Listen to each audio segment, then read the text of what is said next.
Good afternoon, family. Sadat here. Hey, I just finished watching a premiere from Sister Lisa Cabrera. She told us something about Israel's backup plan, if you want to call it that, the Samson option, Israel's nuclear arsenal and American foreign policy. And I'm gonna let AI go ahead and read it for us. All right.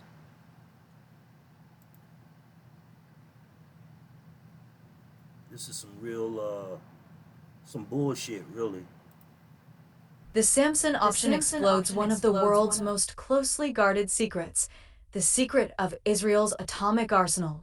It relates, for the first time, the political, diplomatic, and military repercussions that have for decades been concealed from the world. It is also about America's ability not to see what it does not want to see. All American presidents since John F.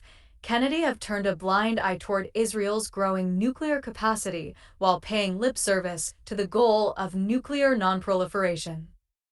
In the Samson option, Seymour M. Hersh, the Pulitzer Prize winner who wrote the first account of the My Lai massacre in South Vietnam, reveals one of the classic clandestine operations of our time. Israel's spectacular underground nuclear facility in the Negev Desert, where its technicians and scientists began manufacturing nuclear warheads in the late 1960s. It describes the bitter infighting within the Israeli government over the bomb and its huge cost. It tells how the money for the nuclear program was raised abroad, and how the early technology was acquired with the aid of France. And it shows how and when Israel threatened to use its nuclear power. The Samson option reveals many startling events that played a secret and significant role in the history of our times from the early 1960s through the Gulf War. How, in the late 1970s, Israel not only stole reconnaissance intelligence from our most secretive satellites, the KH-11, but used that data to help target the Soviet Union.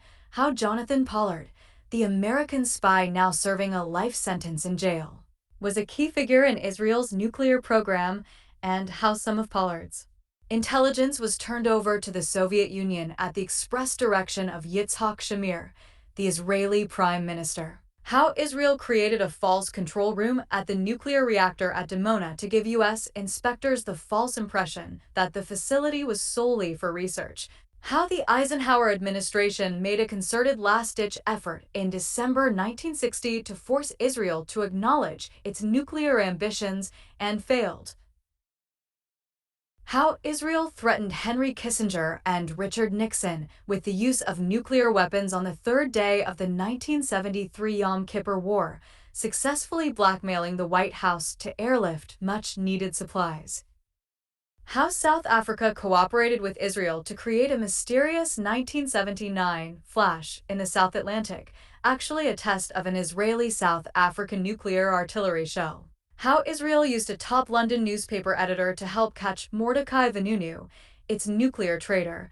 How a prominent American Jewish Democratic Party fundraiser also raised money for the Israeli bomb and was able to intervene repeatedly at the White House, and how the American intelligence community was finally able to learn what Israel was doing at Dimona, though it was understood that no one's career would be enhanced by providing such intelligence to the White House.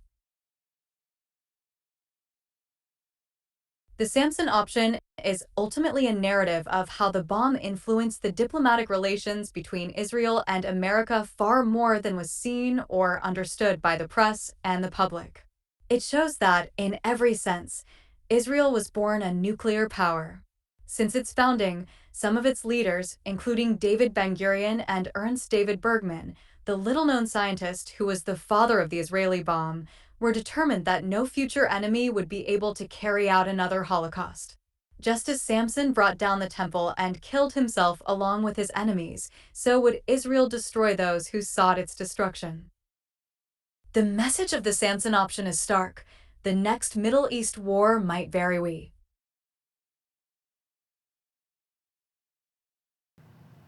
So these crazy motherfuckers, in a nutshell, if Iran keeps handing them their ass.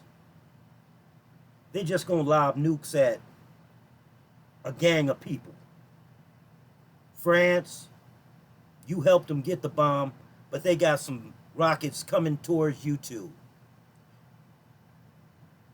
Why would you give these horrible people the capability of having nukes?